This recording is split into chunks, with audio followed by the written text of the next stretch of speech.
Hello, everybody, and welcome once again to Ultimate Health Model Podcast, where we take a deep dive into uncharted waters on everything health.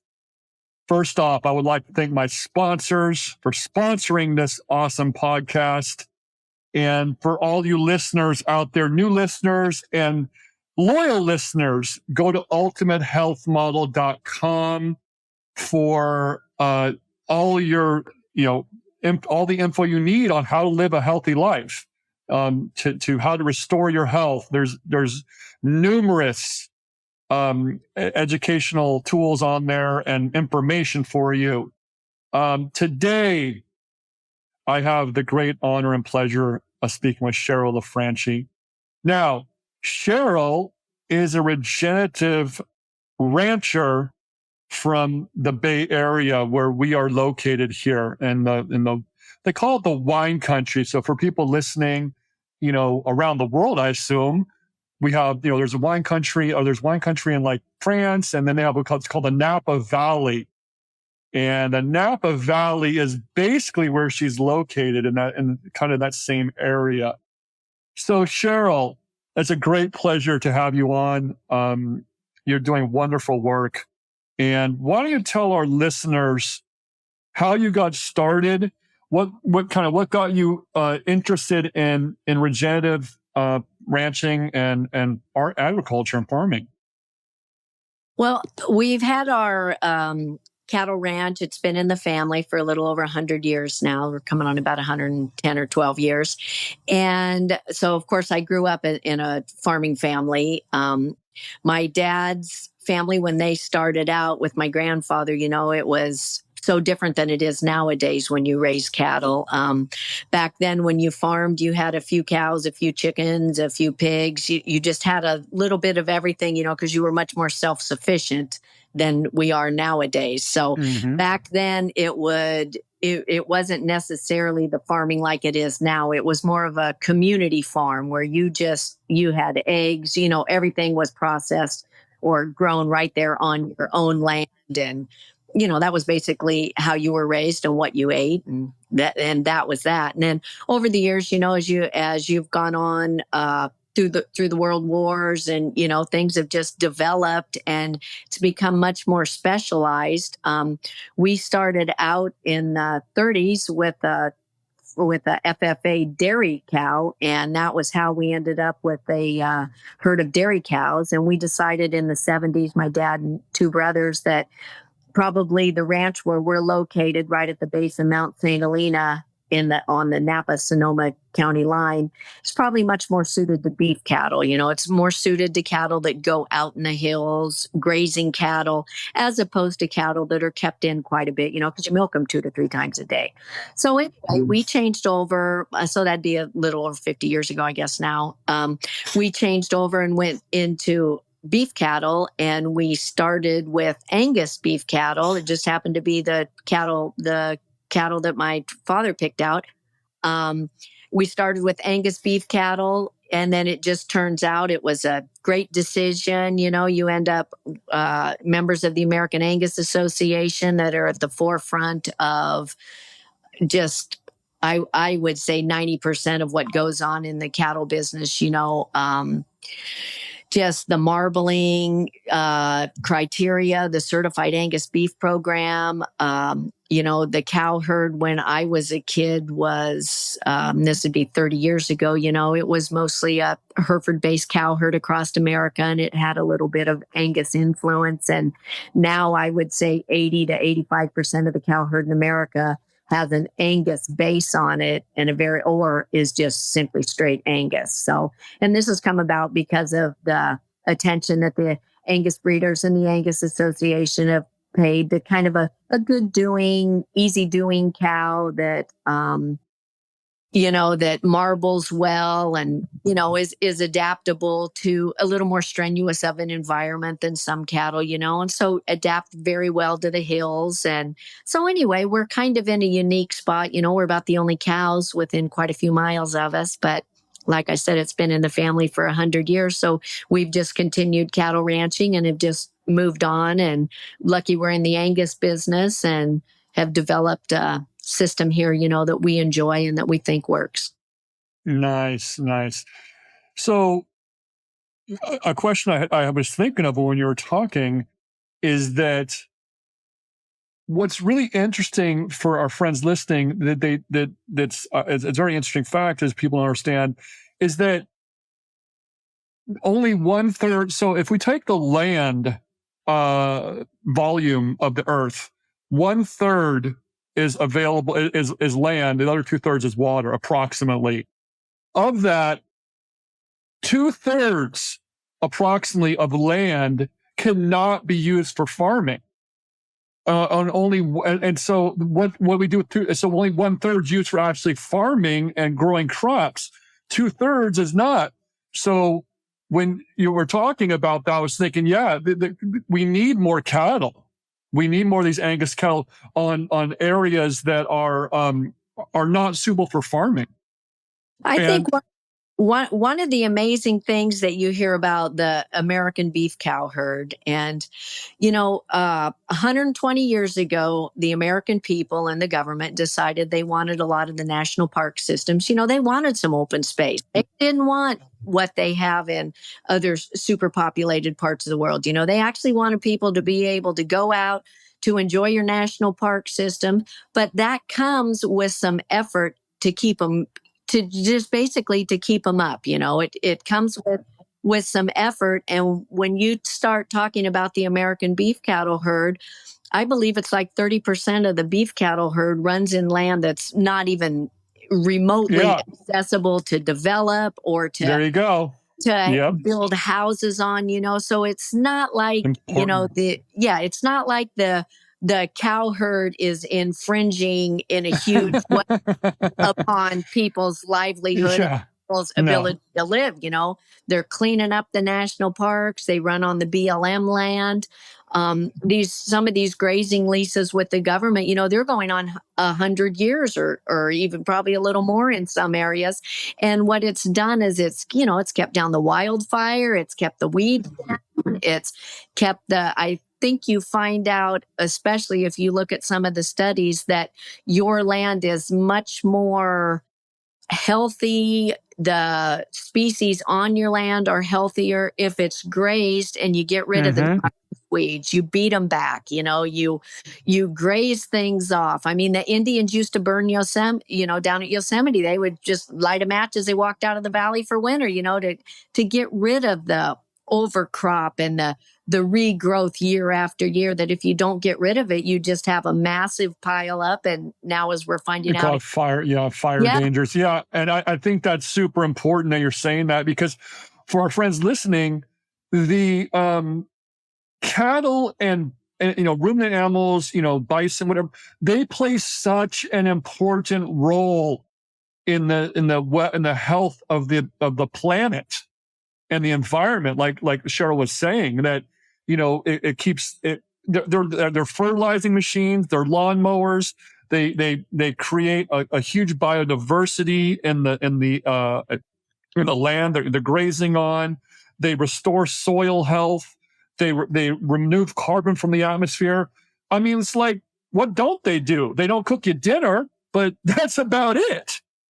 yeah, They're incredibly important. And I think with this podcast, people need to understand how important these ruminants are to all of us. I mean, people that are, oh, I don't want to eat meat or whatever. That's fine, but understand that these animals are, even for vegans, they're super important for your health too. So you want to expand on that a little bit, Cheryl? yeah. I think, I think a lot of people are beginning to realize Yeah. that, when we had the study that was done. I want to say it was a Harvard study done back in the 60s, where all of a sudden it was just all the processed foods. That was what we Yeah. wanted with processed foods. We were going to save Americans from No. themselves by eating just processed foods and Twinkies and donuts. And then I think now we've come a full circle with quite a group of people that realize, the closer to nature you are, the more Yeah. outside you are, just simply the healthier you are, you're happier, you're healthier. It's so much better for your mental health. And then I tell everybody, you got to have a dog, you got to have a cat, you got to get outside, you got to go hiking. You just have to get outside and you have to put yourself in this wonderful environment that we have.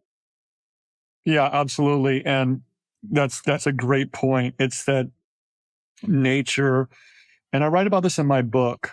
And it's just so important to understand these things that Cheryl's talking about. It's not about technology and and getting as many devices and shiny things as you can.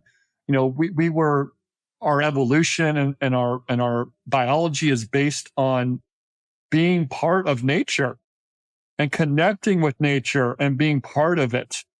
And I think we've lost a lot of that. And like Cheryl was saying, get outside.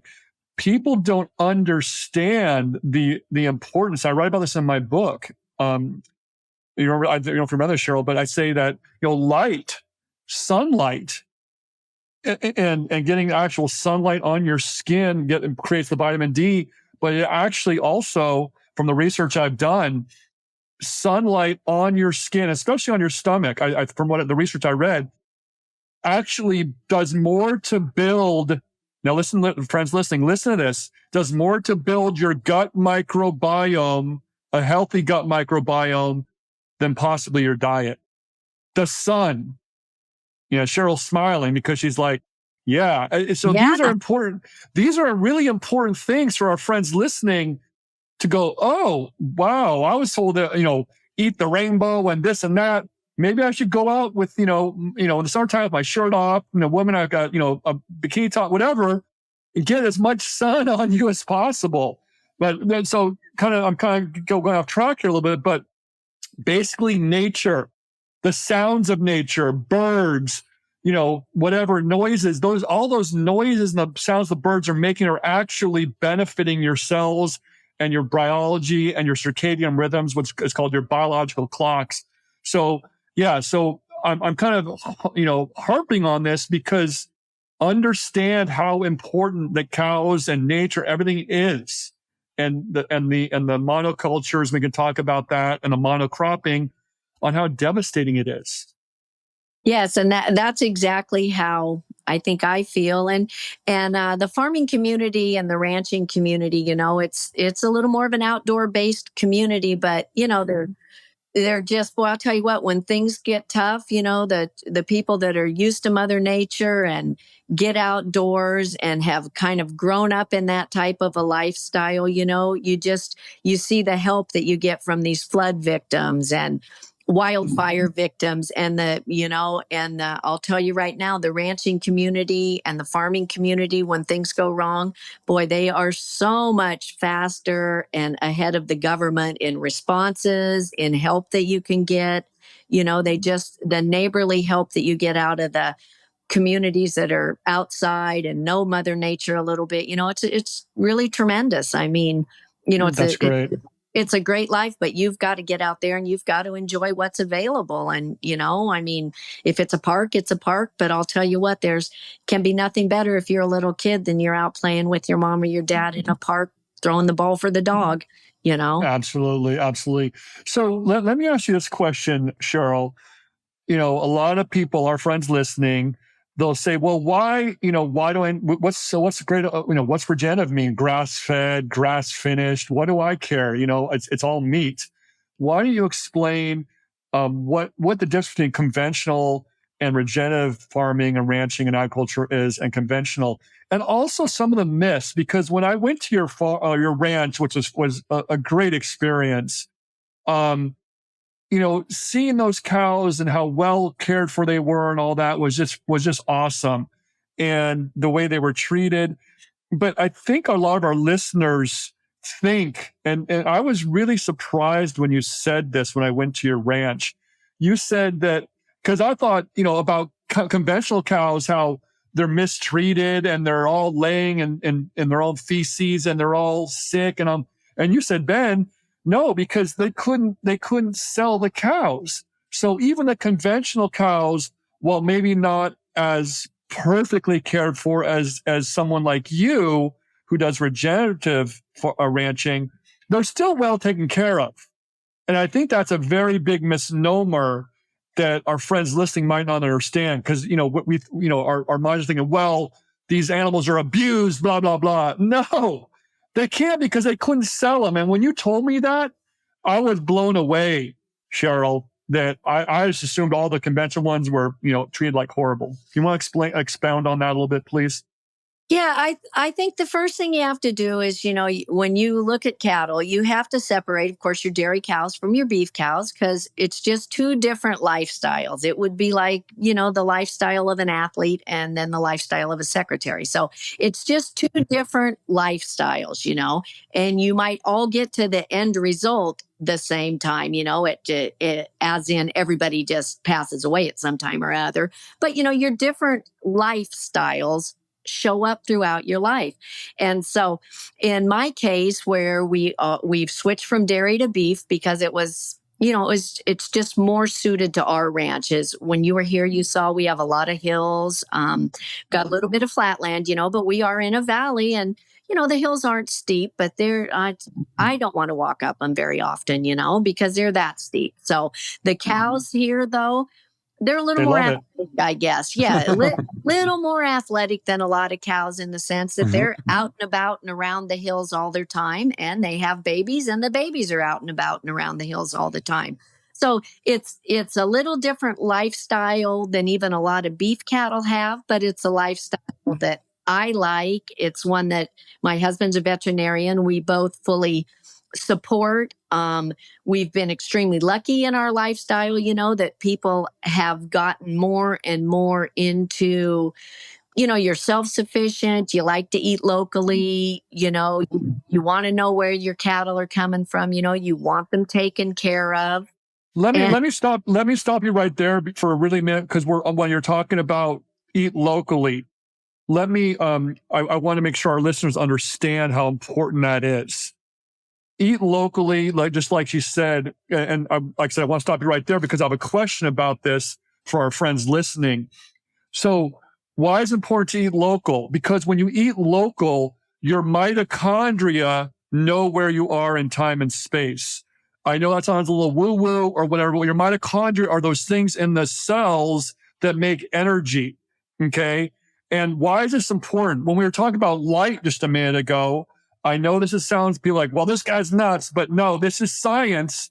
And they're actually doing studies on this as we speak, and research all over the world on these topics.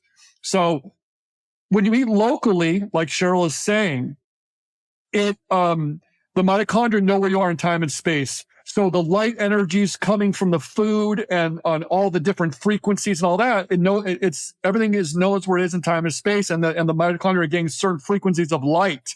When you eat somewhere, your beef or something from Australia or 10,000 5,000 miles away, it's not the same on the mitochondria. And so for our friends listening, understand that wherever you are in the world, try to eat locally.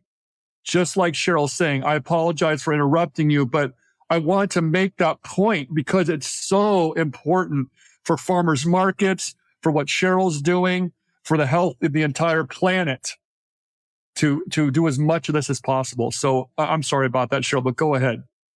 no, so I think, Benjamin, and the eating local part, it's you just don't have the transportation involved, so Yeah. I'm not, and I'm not big on saying everybody needs to eat right out of the next door neighbor's garden, but I just think if you just kind of, you take a minute, you just, what you can do locally, if you like it. Yeah. What could be better than going with your husband or your wife, your kids or something, and wandering through a farmer's market, or wandering, into a produce stand or something, just kind of for the fun of it. And I mean, I certainly realize, the Big John's in Healdsburg, Safeway, these are great places too. You got to have them. There's no doubt about that. But just eating locally, to me, it just gives you an idea of, when our beef goes out, I want whoever's eating it to know the cattle are raised like I would want to be raised if I was a cow. They go to the hills, they come back in, Absolutely. they're on fields, they're on pastures.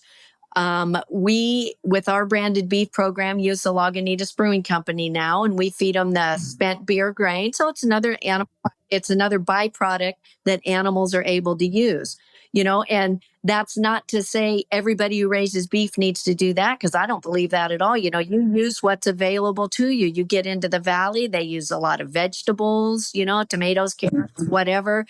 You get back east, it's a much more of a corn environment when you get to Kansas, because it's what's available, and I think you do yourself a disservice if you don't want to try new things, and you do yourself a disservice if you don't understand that the reason grain-fed beef is so popular in Kansas is because grain is raised in Kansas. Makes sense. You use what's in your environment. We happen to be lucky. We live on the coast here. It's nice weather 99% of the year. We don't have a lot of heat. We hope not anyway.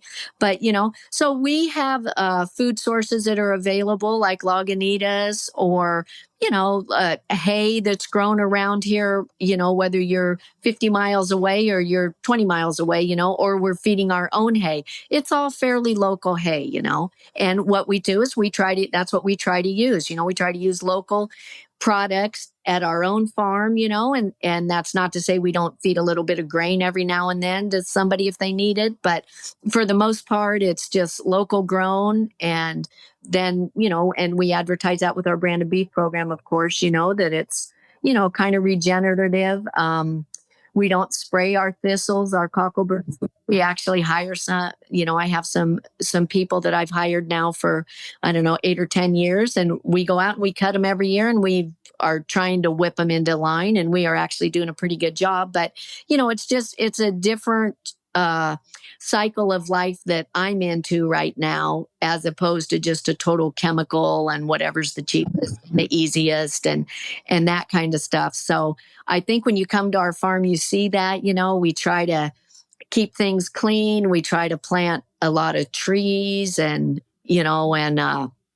mostly trees, but we try to have flowers, and just kind of take care of the place. And we have a lot of shelter for the cattle, and it's all it's all part of what I enjoy and my husband enjoys. And if the cattle are suffering, I'm not sleeping. My husband's upset because he's a vet, so, and, you just got to stick with the old happy wife, happy life, but happy husband, happy life. So, you have to make sure happy cows are, we're in the cow business.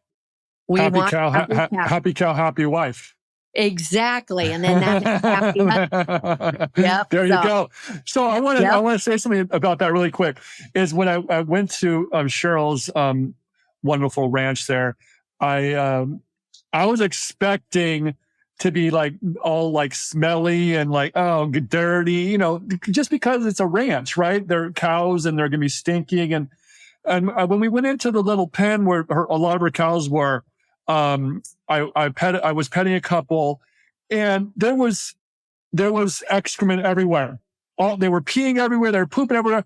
And I'm thinking, for our friends listening, you're thinking, oh, this is going to be stinky and gross and just smell like a sewer.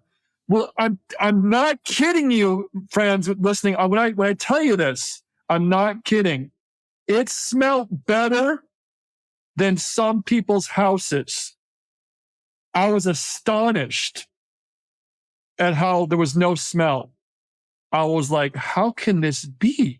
There's poop everywhere, and it smells like roses. It didn't smell like roses, but it wasn't a bad smell.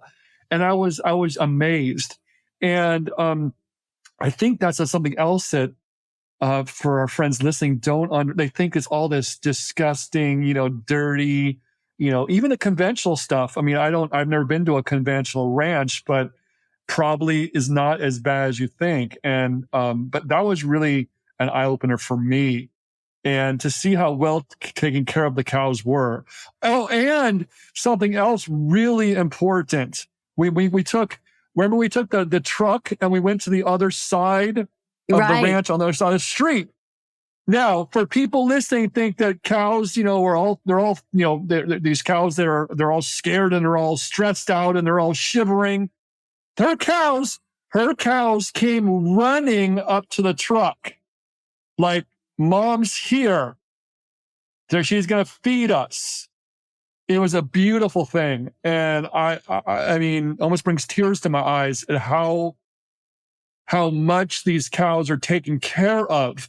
I know we have to eat them so we can be healthy, but it's a cycle of life, friends. Understand that. It's not about doing harm. And, you know, for people listening too, everything has to live to die. Plants, when people are eating plants, unfortunately, plants don't have feelings, but they're conscious. I know people go, "This guy's crazy." No, they're conscious. Cheryl read that in my book. Remember reading that, Cheryl? Yep. Consciousness is in water. Water is everywhere.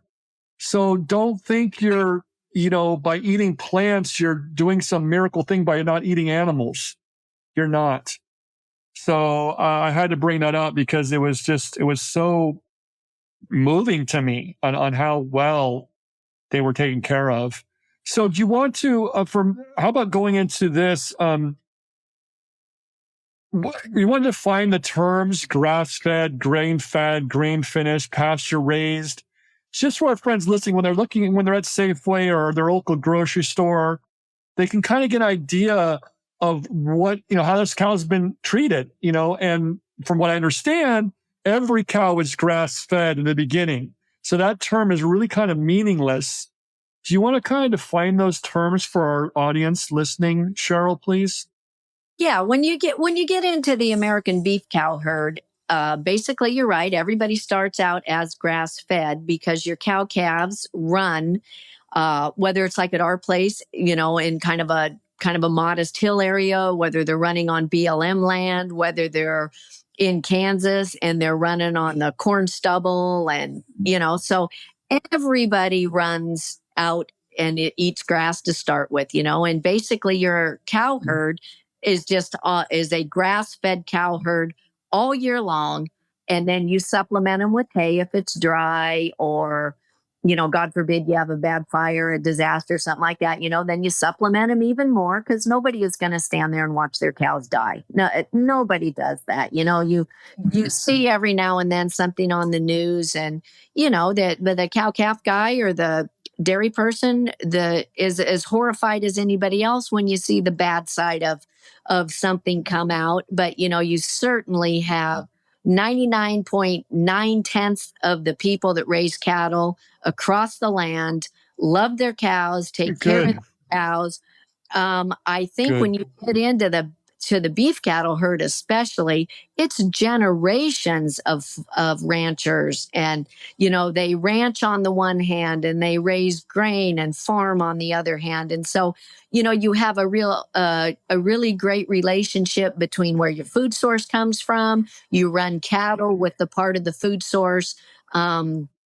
Let's say you raise corn and it goes, into the bird's eye bag of corn. Well, somebody has to eat those corn stalks. So a lot of times you just chop that up and it goes into corn silage. It's not like, we're lighting half of America on fire, and sending the CO2 into the air, because Yeah, wrong.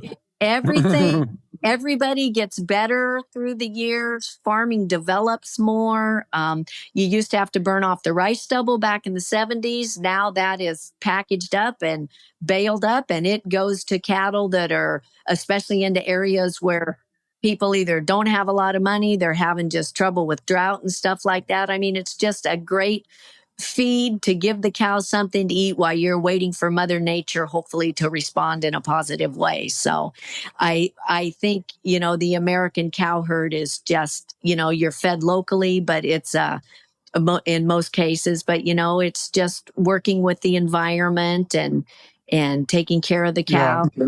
And then Absolutely. in our area, rather than feeding a lot of corn and grain fed, because of course if you bring in a corn diet, it's coming from somewhere else, basically the Midwest, comes out of the Midwest. Well, we've been lucky that where we're located on the coast here, on the West Coast, we have a tremendous amount of microbreweries. We started with the Yeah. Bear Republic Brewing Company. Now we've gone to Lagunitas, but this is a feed source that's available to us. This probably isn't available to you out if you're in the middle of Kansas where there's not 45 people within 100 miles of you. We just happen to be on a very populated part of the West Coast, and the microbrew process has really, really become popular. And Absolutely. and then you change as you go along too. For instance, the microbreweries have slowed down just a little bit as your seltzer waters have become more popular. So we've lost the barley grain source. It's just not available like it was 25 years ago, 20 years ago. And now we supplement with almond hulls, which is a byproduct of the almond. Yeah. I remember. Yeah. I remember seeing that. Yeah. Absolutely. Right. And so here's the thing is that what Cheryl's saying is that, people are going to use whatever food source they have available in their local area. And for our friends listening, understand this important point. Maybe you want to write this down.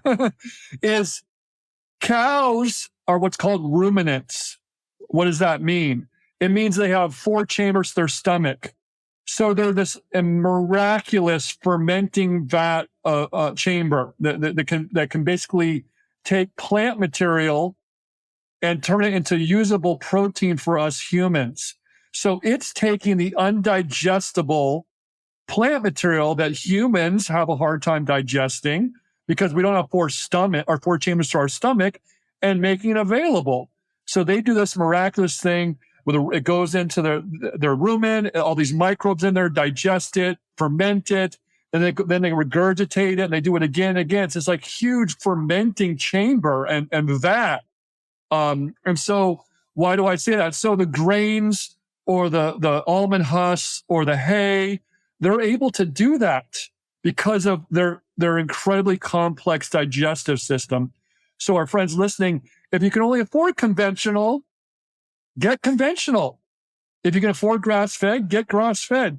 But as in terms of health and nutrition, there are studies on this. Some say that grass-fed maybe has a little bit more omega-3s and less omega-6s, but there's a lot of variation there.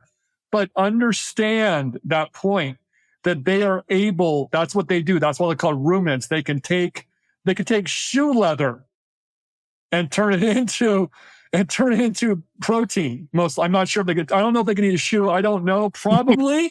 I'm not positive. I don't know. But my point is they can eat anything because of their 4 chambers to their stomach. So go ahead, Cheryl. Yeah. And I think the thing that most people nowadays that you hear, not only do they like the local part of it, but they like the part of it. The cattle are out in the hills a little bit around here. We have gotten in with the Sonoma County Meat Company, we started a branded beef program. Well, our branded beef program started out as an offshoot of a program we started with the Redwood Empire Food Bank called the Range to Table, where local community ranchers and they can send their cattle here if they want them fed. We can just send them right into the processing facility. Everything goes into hamburger. And then this goes into the local community as ground beef. And It goes in spots in the local community around here where you've had a flood, the Guerneville floods, the fires, different things, And so it's worked out well. And then that just turned around and it just kind of led right away to our branded beef program. And so what we do is, and I tell everybody, it doesn't matter to me what anybody eats. I mean, our branded beef program works for us because of the feed availability of the brewer's grain, because of where we live, and the almond hulls and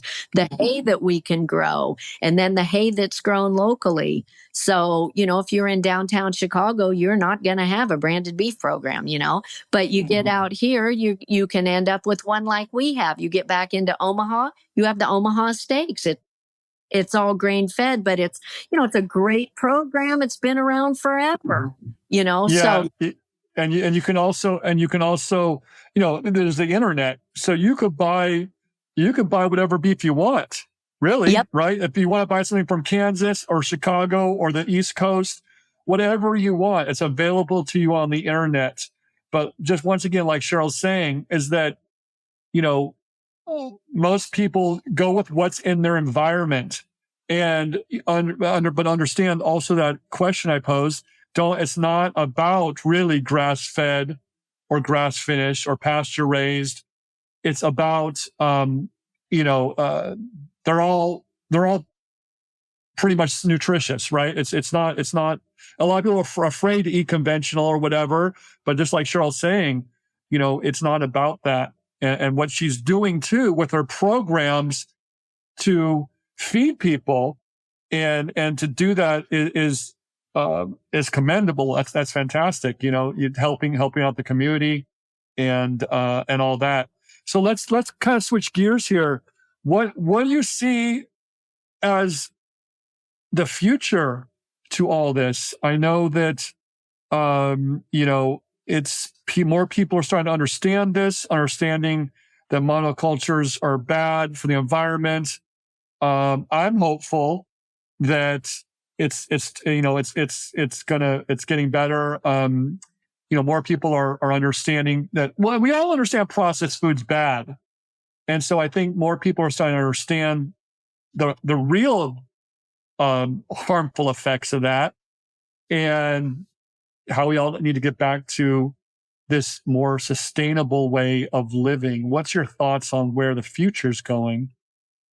Yeah, I think, you know, the American public, I would say you're always going to have your underlying, or, you know, your half or even more that are just, you know, convenience is important. I mean, you know, nowadays it's not like it was 30 years ago when I was growing up. You know, nowadays a lot of people, it's two jobs. It's, you know, kids, you're trying to get them into four different kids going into four different sports programs at four different times of the day and three ball games every weekend. So, you know, you have to remember convenience and ease of just getting by and getting through life is extremely important. But, you know, then you see a lot of places now, the Harris program is a great example where, you know, you can buy good quality, great quality beef, and it's marinated. It is ready to either throw on the barbecue, throw in the oven,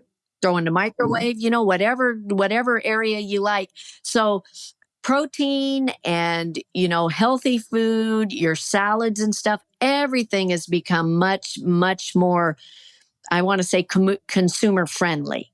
So I think, you know, beef, pork, chicken, everything, you know, you can take all day to cook it, or you can, by God, you can have it out of the oven and into the plate for your kids in 20 minutes, you know.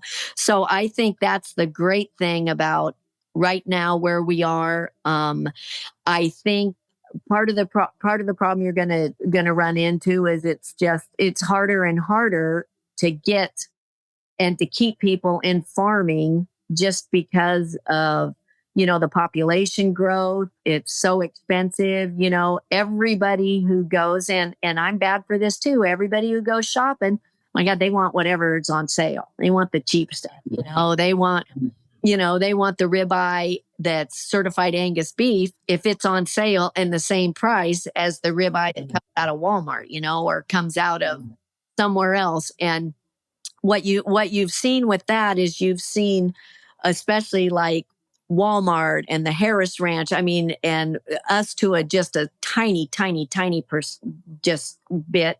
You know, you've seen these branded programs come out that are, you know, that are good. They offer great food, good healthy food, food that's raised like you like it.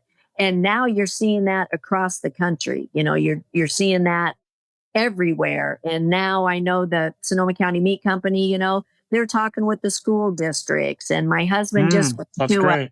my husband just went to a meat seminar at Davis last week where Great.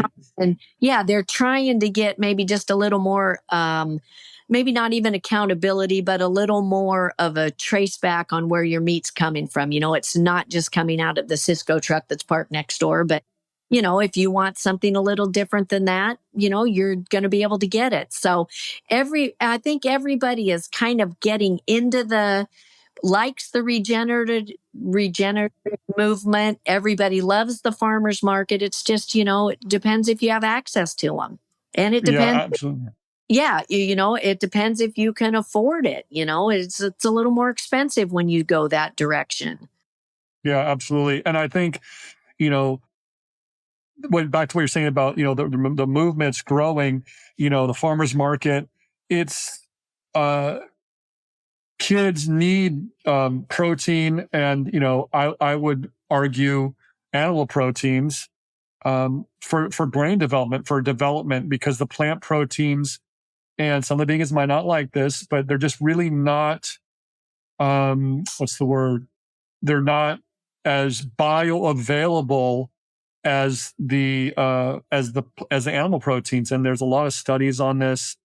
And so I think, yeah, it's so important. And for people, like, let's say people living in places where they can't get this meat, well, you can, you know, petition your local grocery store. I mean, they're called food deserts, and that is a big problem. Like, Cheryl's saying, it's convenient. Some people can't access this stuff too, and so I think that is an issue that, hopefully can be worked on. But you can have, start a local garden in your backyard if you're in a major, city area or whatever. Get some chickens if you can. I mean, I know that may take a little more space, but do whatever you can to get this kind of food to the other people that are not able to access it. It is like I said, it is an issue. But like Cheryl's saying, this movement is growing, and they're putting in the schools from the Sonoma County Meat Company. They're getting more access to this stuff, and I think that's a great thing, because it's super important for the health of our planet. And we didn't even get into soil health and how important the cows are to, and ruminants, to restoring soil health. And quickly, for our friends listening, let me kind of just go a little nerdy on you and explain some things that I write in my book. Is that minerals are in the soil, and you need minerals in your body. You need minerals to survive. That's what they call electrolytes. So quickly, what does this mean? When the soil is damaged, the minerals in the soil cannot be uptaken by the plants for certain reasons, or these microbes that basically transport to the plants. So if the plants don't have the minerals, you don't have the minerals. And with traditional, industrial agricultural practices, they are destroying those things in the soil, the microbes that transport the minerals. And minerals don't fall out of the sky. They're only in the water and the food. So if the animal doesn't have the minerals, or the plant, then you don't have it. And then you're going to be sick. And so what Cheryl's talking about here, and what we're talking about this podcast, is so important for all of our healths, because it's all related in a circle. Like my book talks about, it's all interrelated. We've all got to understand that it's all interrelated. And I wanted to bring that point up, Cheryl, because it's so important that the mineral, or the health of soil, and what you're doing to restore or keep your soil health in really good shape is so important. Yeah, I think that's true. And I think one of the biggest changes I've seen over the last 20 years, as people have tried to get a hold of their diet, in the sense that all of a sudden it turns out that maybe some of these studies in the 60s were wrong. And, maybe you don't need 2 Twinkies a day. Maybe you actually No. need to go back and Eat some beef. yeah. And the study on how margarine was saving your life and butter was killing. No. Yeah, now it turns out margarine is, killing you, Killing and you. butter saving your life. Yeah. And I think the biggest change is going to be in, like, the school lunch programs, hopefully, where here 10 years ago, you'd see some kid and he'd be getting breakfast and it would be a cinnamon roll the size of his head, you Yeah, it's know? horrible. Yeah. And I mean, it was just, there's nothing good in that, you know? No. And when you can take, and it's a breakfast burrito with egg and bacon in it, and it's a hamburger at lunch, and maybe it's pizza with cheese and, you know, a little bit of something on it and some vegetables. And I'm not saying maybe going the way where every kid is having a kale salad for lunch. I can't even imagine. But, you know, I don't know that that's all the answer, but there certainly is a happy medium between, you know, your cinnamon roll that weighs 4 pounds and your kale salad. You know, there's the good stuff in the middle there. You know, the Yeah. chicken nuggets, the hamburgers, the hot dogs, you know, just decent food. Yeah. And I think that brings up a good point, is that the, it's, you want to eat food. Eat food. That's it. You don't, a Twinkie's not food. It's made in a factory. So if your grand, like I write in my book, if your grand doesn't recognize it, don't eat it. So you eat, you know, animal products, fruits, vegetables, maybe a little bit of grains. I don't believe personally they're the healthiest, but Twinkies and a cinnamon roll is really not food. And you can eat it occasionally, but it's, you know, we've gotten so lost in the narrative of like meat's bad or vegetables are bad or whatever. It's really simple. You eat food. This is not rocket science. You eat food and you know, you'll feel better. It's not easy. And I think it's just amazing now that you see the people that want to do the lab grown meat or something like that that has, I mean, good Lord, it's just, it's chemicals. And that doesn't even take into account the fact that you are literally in a factory growing this stuff. So, I mean, No. you have all the pollution coming out of that. You're having to truck it I mean, it's just, Yeah, absurd. you know, everything with that is absolutely wrong. And yeah, and now you know, you hear these people that, you know, have a lot of money and they're like, oh no, we've got to go to lab grown meat. That's going to save the world. Well, good Lord, how could that save anybody? Yeah, no, that's ridiculous. And I think it's, the science shows that the you know, regenerative agriculture and, you know, more cows, not less cows, put cows on every hillside, you know, every rocky hillside from here to, you know, Kansas, whatever. And that is, that's what's important, you know, and it's what our friends listening don't understand, is that cows can actually re grassland a desert.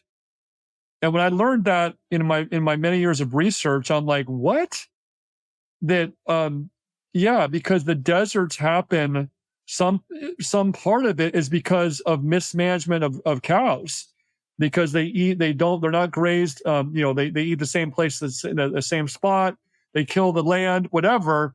But when they're managed properly, they can actually pasteurize a desert area. And I was watching some videos about, his name was Gabe Brown, a very well known regenerative rancher, I think in South Dakota, and he was doing a lot of that with some gentleman in Mexico or something. I think in Sonora Desert, something like that. I was watching about that. It was fascinating on what cows can do to restore biodiversity in the ecosystem.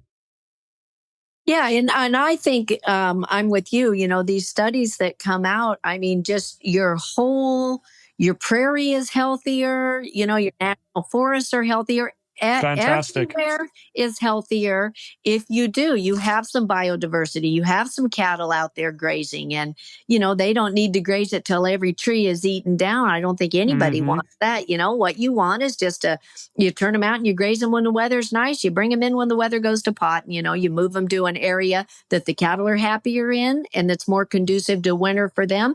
Then they go back out in the, you know, late spring, summer when the weather straightens out and go on to these different meadows and through the forests. And it's just it's a process that's been working for well over 100 years. And that's why, you hate to see, where you get these different groups that are just extremely anti-grazing, and, everything is much better if it goes back to nature. And, and Yeah, absolutely.